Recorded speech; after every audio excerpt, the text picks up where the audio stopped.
Saudara Menteri Sekretaris Negara Prasetyo Hadi mengungkap alasan pemerintah tak menetapkan status bencana nasional di Aceh, Sumatera Barat, dan Sumatera Utara. Prasetyo juga mengatakan pemerintah masih sanggup menangani bencana sehingga belum membuka peluang masuknya bantuan internasional. Penting adalah bukan masalah statusnya, tapi sekali lagi adalah masalah penanganannya, kemudian support atau backup dari pemerintah pusat terhadap pemerintah daerah, provinsi maupun kabupaten, termasuk mengenai anggaran. Untuk sementara ini belum ya, meskipun kami juga mewakili pemerintah Republik Indonesia menyampaikan terima kasih karena banyak sekali atensi dari negara-negara sahabat. Demikian kita merasa bahwa pemerintah dalam hal ini kita semua masih sanggup untuk mengatasi seluruh permasalahan yang kita hadapi. Saudara, hingga saat ini pemerintah belum membuka pintu bagi bantuan asing dalam penanganan bencana di Sumatera. Keputusan ini diambil karena pemerintah masih mampu dalam segi sumber daya. Tapi pertanyaannya, apakah sistem penanggulangan bencana kita sudah cukup kuat menghadapi bencana sebesar ini? Kita akan membahasnya dengan Timothy Ivan Triono, staf khusus kantor staf presiden. Mas Timothy, selamat malam. Selamat malam. Ada juga Sudirman Said, pengurus pusat PMI. Pak Said, selamat malam. Masih di mute Pak Said. Dan hadir juga Sania Leonardo, influencer. Selamat malam Pak Said. Dan hadir juga Sania Leonardo yang merupakan influencer. Kemarin beberapa hari belakangan juga turun menjadi sukarelawan yang memberikan bantuan langsung kepada korban terdampak banjir di Sumatera Utara. Mbak Sania, selamat malam. Selamat malam. Iya, saya mau tanya dulu ke Mas Timothy. Sebenarnya pertimbangan dari pemerintah apa sih Mas Timothy tidak menetapkan status bencana? Oke. Tapi yang pertanyaannya, kenapa kemudian menolak bantuan asing? Ini karena alasan gengsi atau ada faktor lainnya? Ya, pertama-tama kami mengucapkan belasungkawa ya, duka cita yang sedalam-dalamnya kepada seluruh korban bencana di 3 provinsi gitu. Ini merupakan duka kita semua, duka saudara sebangsa dan setanah air. Kami juga mewakili pemerintah memohon maaf apabila dalam penanganan bencana ini masih kurang optimal. Nah, berkaitan dengan tidak menerima bantuan asing itu bukan seperti itu ya. Seperti yang sudah disampaikan oleh Pak Mensesnek tadi bahwa pemerintah mengapresiasi dan mengucapkan terima kasih kepada negara sahabat maupun PBB yang sudah memberikan perhatian, keprihatinan dan juga dukungan kepada Indonesia begitu. Namun demikian pemerintah dalam hal ini pemerintah daerah maupun pemerintah pusat, kami masih meyakini bahwa pemerintah masih sanggup untuk melakukan penanganan bencana begitu. Jadi semuanya masih bisa diatasi dan arahan Pak Presiden adalah semua kementerian lembaga, semua sumber daya kita kerahkan untuk penanganan bencana begitu. Jadi rasanya kami menilai belum perlu untuk menerima bantuan dari negara asing gitu. Kenapa Mas Timothy dirasa belum perlu? Kalau kita lihat kan memang penanganan sudah semaksimal mungkin dikerjakan, tetapi masih banyak daerah yang terisolir yang belum mendapatkan bantuan.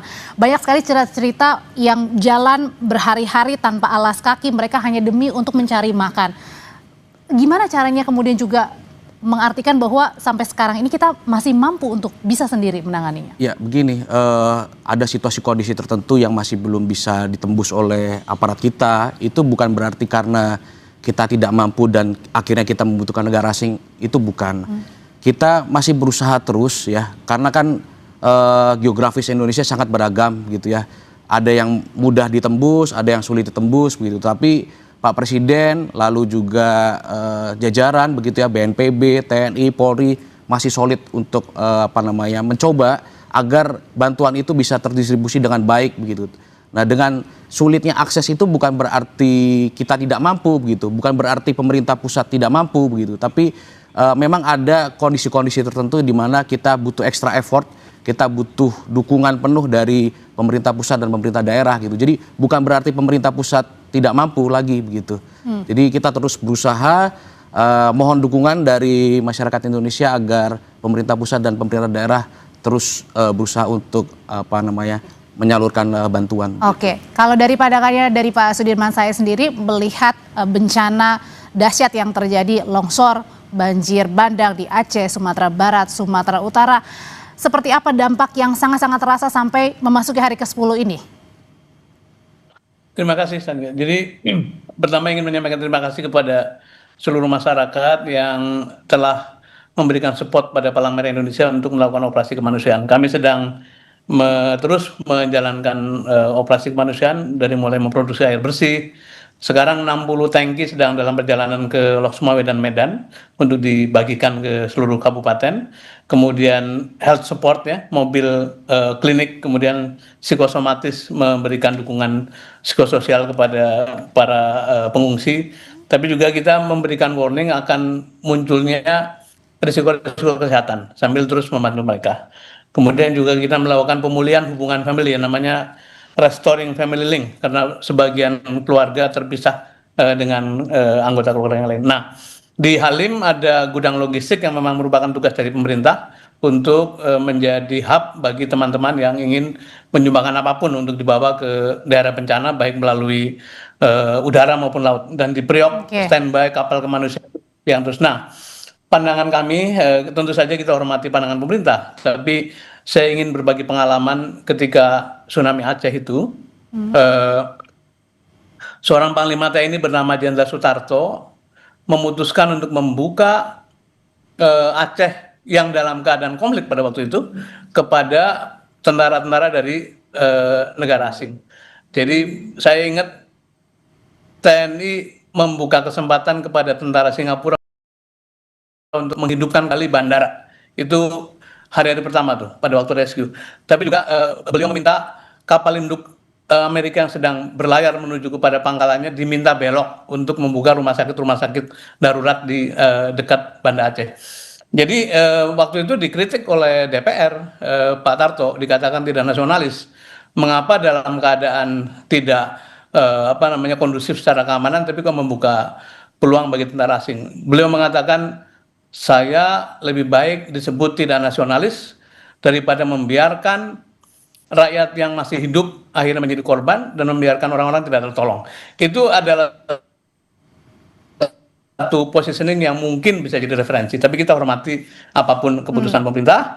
Nah, kami di Palang Merah kebetulan punya asas-asas dalam bantuan kemanusiaan, yaitu mulai dari kemanusiaan, kesukarelaan, kesamaan, kenetralan. Dan paling penting dalam hal ini adalah yang kita bicarakan kesemestaan. Apa maknanya? Kesemestaan itu artinya bencana kita adalah bencana seluruh dunia. Begitupun bencana orang lain, bencana kita juga. Dan karena itu hari ini kita tidak lagi membatasi asal dari mana bantuan itu datang. Hari ini kita menerima bantuan dari Australia, dari draft, IFRC, dari AMPROS. Pak Sudirman. Ya.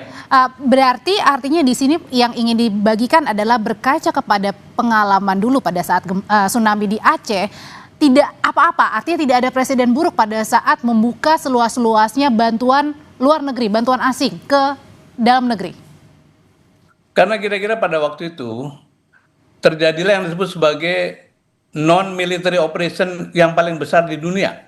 Dan banyak sekali negara asing yang membantu kita karena memang prinsipnya kan sebetulnya makin banyak tangan di lapangan, rakyat makin ditemani kan, merasa begitu kan. Kemudian 51 negara mengirimkan palang merahnya ke Aceh pada waktu itu. Sekarang ini mungkin baru 10-12 palang merah yang ada di Aceh dan Sumatera ya. Tapi barangkali sebagai pertimbangan, Mas Timothy mungkin bisa dibicarakan sama teman-teman. Sebetulnya yang diperlukan adalah suasana batin yang merasa didampingi, dan it's okay untuk memperoleh bantuan dari asing dalam hal palang merah gitu ya, karena memang kita terbiasa begitu. Ketika terjadi Myanmar, kita juga membantu Myanmar, dan meskipun waktu itu kita berhadapan dengan kesulitan karena junta militer, tapi kita punya jalan untuk bekerja dalam konteks kemanusiaan. Kira-kira gitu, Mbak. Iya, oke. Sebelum saya kembali lagi, saya pengen dengar cerita langsung dari Mbak Sania. Mbak Sania, jadi dalam beberapa hari terakhir ini mengunjungi lokasi terdampak di mana nih? Di Aceh, Sumatera Barat, Sumatera Utara? Saya di Sumatera Utara, Kak. Tepatnya di? Khususnya di Dian Koting. Itu arah mau ke Sibolga sebenarnya.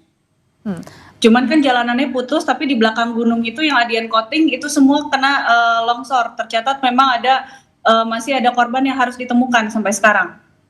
Oke, Mbak Sania, kami pengen dengar cerita lebih lengkap lagi. Seperti apa kondisi di sana? Satu, akses itu sulit. Kalau dibilang akses itu nggak ada daerah yang terisolir, salah. Semua banyak banget daerah yang di sana tuh terisolir. Mereka susah untuk mencari makan, khususnya untuk yang dari lurusan Adian Koting lurus lagi mau arah Sibolga, karena jalanan kan putus. Jalanan itu udah bukan jembatan putus, tapi jalanan udah hilang. Dan banyak orang yang di sana itu jalan jauh sekali untuk ngambil bantuan. Kira-kira kalau jalan dari ujung yang jalan hilang itu kurang lebih 2,5 jam ke Adian Koting. Gitu, 2,5 jam mereka harus jalan kaki untuk cari telur dan beras, ibaratnya kayak gitu. Dan untuk yang sekarang masih dalam proses pencarian, lagi evakuasi juga dengan Basarnas setempat, karena masih ada jenazah yang belum ditemukan. Yang ketiga, mereka posisi pengungsi, ada juga pengungsi yang di gereja di HKBP sana, dan juga ada pengungsi mandiri. Untuk bantuan yang lagi sulit juga untuk masuk adalah jaringan internet dan juga listrik di sana, begitu. Jadi masih butuh banget karena masih ada tim yang di sana untuk ngurusin di Adian Koting. Untuk sisanya, untuk kebutuhan-kebutuhan lain masih butuh untuk khususnya untuk anak bayi dan ibu hamil, dan juga untuk para lansia, kebutuhan para lansia, begitu Kak. Jadi di sana ini memang benar-benar aksesnya terputus sekali gitu ya Mbak Sania ya. Bahkan kalau tadi dibilang kalau menuju ke jalan untuk meminta bantuan 2,5 jam untuk pergi saja, berarti pulang balik 5 jam. Iya, kurang lebih kayak gitu, mereka harus jalan kaki. Aksesnya benar-benar terputus? Aksesnya putus Kak, jalannya benar-benar putus. Jadi kalau misalkan minta bantuan, minta makan segala macam ya 2,5 jam harus jalan, itu dari ujung yang. Jadi ini Adian Koting, ini masih lurus lagi lewat Parsingkaman. Nah habis itu lurus lagi nggak jauh, itu adalah jalanan putus yang menuju Sibolga. Begitu kondisinya. Dan untuk menuju ke sana, untuk mendapatkan makanan, hanya satu-satunya dengan jalan kaki? Iya, itu yang video sekarang yang lagi diputar, mah itu kondisinya itu di situ. Kita masih ketemu orang yang harus ngambil telur, kayak gitu kondisi harus jalannya. Oke, itu pun harus menghadapi medan yang berat ya? Betul. Nah itu bapak-bapak yang di video itu tuh lagi nyari makan, itu lagi habis ngambil bantuan. Jadi kalau tadi mencari makan untuk berapa hari Kak Sania untuk bisa mendapatkan, kan karena harus mengambil dengan tangan, artinya kan tidak bisa ya sebanyak mungkin, tapi kan artinya ada berat yang mereka harus jinjingkan dengan apalagi menempuh perjalanan bolak-balik 5 jam. Iya, palingan mereka bisa keker atau mungkin mereka lebih ke, aduh aku kadang suka nggak sampai hati, mereka tuh berpikir gimana caranya makanan itu bisa irit-irit sampai mereka makan selanjutnya. Nah, kayak gitu. Biasanya kayak gitu. Nah itu, bapaknya lagi ngambil telur buat keluarganya. Kayak gitu jalannya harus ditempuh. Oh, itu berarti harus irit, itu satu hari biasanya kalau Mbak Sania lihat makan sehari sekali, 2 kali? Sekali 2 kali mungkin. Segitu sekali lah kurang lebih, karena pasti mereka juga prioritas ke anak-anak mereka dulu lah untuk mereka makan. Oke, balik lagi ke Mas Timothy. Mas Timothy, kita sudah dengar tadi cerita dari Mbak Sania, banyak juga pasti cerita-cerita lainnya. Pertanyaannya sebenarnya yang ditolak atau yang belum kemudian menerima bantuan itu apa saja sih, termasuk misalnya bantuan berupa tunai-kah atau bantuan pokok atau semuanya yang masih belum? Ya, untuk bantuan tentu kami sedang berupaya untuk terus menyalurkan bantuan ya. Segala macam upaya untuk menyalurkan kita sudah lakukan, mulai dari jalur darat, laut, udara kita sudah lakukan. Ambil contoh untuk laut itu kita sudah mengerahkan kapal perang, TNI AL sudah kita kerahkan. Lalu untuk jalur udara kita sudah kerahkan Airbus A400M, kami juga sudah kerahkan helikopter Hercules milik TNI AU. Kami juga sudah mengerahkan ratusan truk untuk mengirim logistik, begitu ya. Jadi menurut hemat kami sedang berusaha terus untuk menyalurkan bantuan, begitu. Nah, sebagai contoh, pemerintah melalui Bulog itu sudah menyalurkan 16 juta kilogram beras dan juga 3,2 juta minyak goreng, gitu. Jadi kami sudah menyalurkan beras dan juga minyak goreng ke berbagai daerah, begitu. Kami juga sudah memastikan bahwa perbaikan sinyal telekomunikasi satelit juga sudah kita lakukan oleh Telkom, begitu. Lalu PLN juga terus bergerak untuk memperbaiki tower-tower listrik, begitu ya.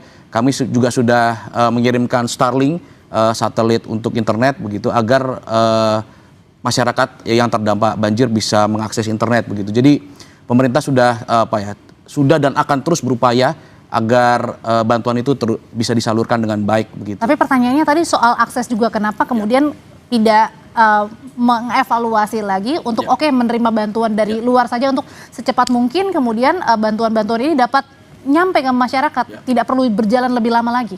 Ya, untuk mengakses daerah-daerah yang terisolir itu memang masih cukup banyak gitu ya. Dan pemerintah terus melakukan evaluasi terkait penyaluran bantuan. Sebagai contoh begini, beberapa waktu yang lalu sempat viral pengiriman beras ke sebuah daerah dan akhirnya beras itu jatuh dan tidak bisa digunakan oleh masyarakat begitu. Nah, akhirnya pemerintah melakukan evaluasi sistem pengiriman. Kita menggunakan box-box yang akhirnya kita berikan baling-baling begitu, sehingga ketika box-box ini diterjunkan ke bawah itu tidak langsung jatuh dan barang bantuan tidak rusak begitu. Nah, itu merupakan salah satu mekanisme evaluasi kita terhadap pengiriman bantuan begitu. Dan TNI, baik TNI Angkatan Darat, Laut, Udara juga masih terus mencoba membuka jalan ya, membuka lahan begitu ya, agar bantuan bisa disalurkan begitu. Dan Presiden terus memantau proses penanganan bencana ini agar berjalan optimal dan maksimal. Oke, memang bantuan masih sampai dengan sekarang ini terus disalurkan, Bapak dan juga Ibu. Tetapi pertanyaannya, apakah dengan tadi akses yang masih terputus di mana-mana, ini juga tentunya mengganggu untuk penyaluran bantuan. Ini kemudian membuat pemerintah harus memikirkan kembali bantuan-bantuan dari asing ini untuk bisa terserap ke dalam negeri supaya bisa lebih cepat lagi bantuannya tersalurkan. Usai jeda, tetap bersama kami di Sapa Indonesia Malam.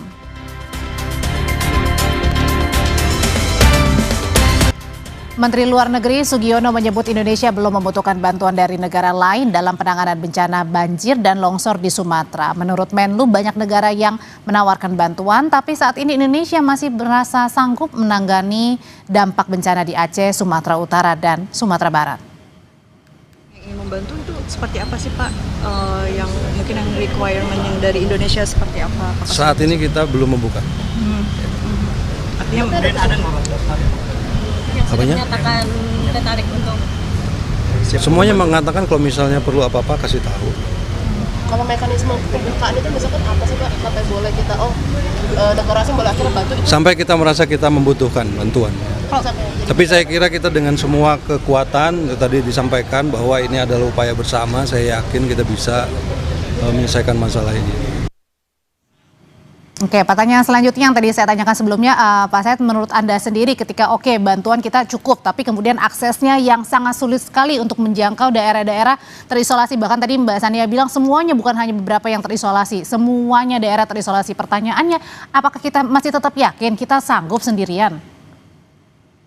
Ya, sekali lagi kita hormati sikap pengurus negara ya, dan tapi begini, sebagai contoh saja, pada waktu Indonesia membuka kehadiran bantuan asing, militer asing masuk, maka kapal induk dengan segala perlengkapannya masuk dan menjadi sangat resourceful. Contoh, daerah-daerah yang paling sulit itu kemudian diterbangi dengan Chinook, helikopter yang sangat canggih itu membawa bantuan sekaligus ngangkut orang ketika orang-orang itu terisolasi gitu. Ini contoh bahwa kadang-kadang diperlukan. Nah, saya sebenarnya pengen melihat perspektif begini, bisa jadi bantuan dari luar itu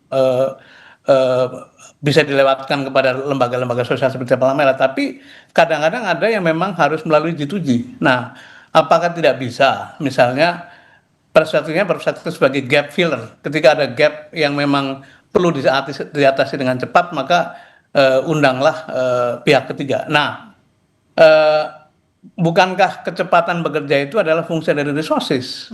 Semakin besar resources, makin banyak gotong royong. Lebih cepat juga gitu ya Pak?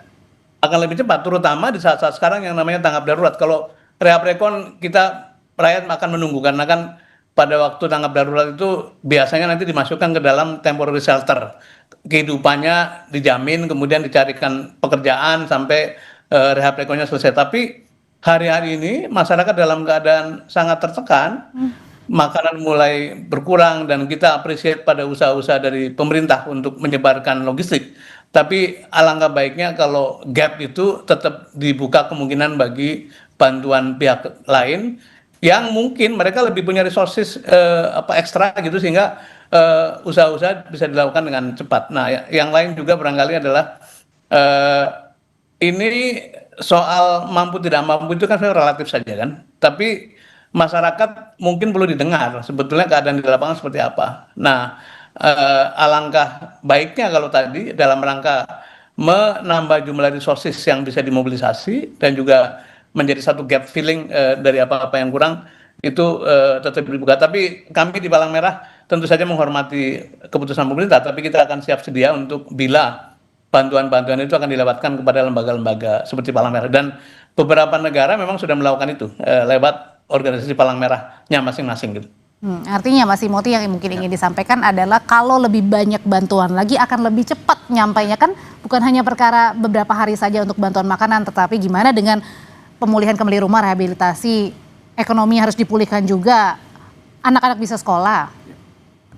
Ya tentu saya sepakat dengan sampaikan Pak Sudirman bahwa ini kerja bersama, ini kita harus bahu-membahu begitu. Oleh karenanya Pak Presiden sudah menginstruksikan kepada seluruh kementerian lembaga ya untuk turun semua untuk kita mengerahkan segala daya upaya. Sebagai contoh, pemerintah sudah mengerahkan sekitar lebih dari 50.000 personil gabungan dari TNI, Polri, BNPB untuk melakukan operasi terpadu, untuk menyalurkan bantuan, untuk mengevakuasi warga yang masih terisolasi begitu. Jadi memang ini kerja bersama dan tentu kami juga mengapresiasi dan mengucapkan terima kasih begitu ya kepada seluruh masyarakat Indonesia yang sudah secara sukarela seperti Mbak Sania ini untuk membantu penanganan korban bencana begitu. Jadi ini murni kerja bersama, tetapi pemerintah pada prinsipnya kami merasa kami siap dan kami yakin bahwa penanganan bencana ini masih bisa kita kelola dan tangani dengan baik begitu. Meskipun dengan berbagai macam tantangan, berbagai macam kesulitan yang dihadapi,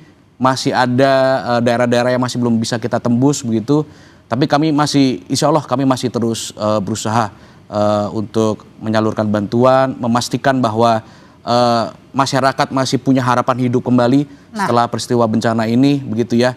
Termasuk nantinya mungkin tadi Pak Sudirman sudah sempat singgung proses rehab dan rekon ke depannya begitu. Berkaitan dengan harapan warga, Mbak Sania, saya yakin Mbak Sania juga pasti sudah mendengar ya cerita keluh kesahnya warga di sana. Apa sih cerita dan keluh kesahnya? Apa yang paling mereka takutkan setelah berhari-hari menjadi korban banjir bandang dan juga longsor di sana? Hal apa yang paling ingin disuarakan oleh warga di sana? Nanti Mbak Sania akan menjawab, tetap bersama kami di Sapa Indonesia Malam.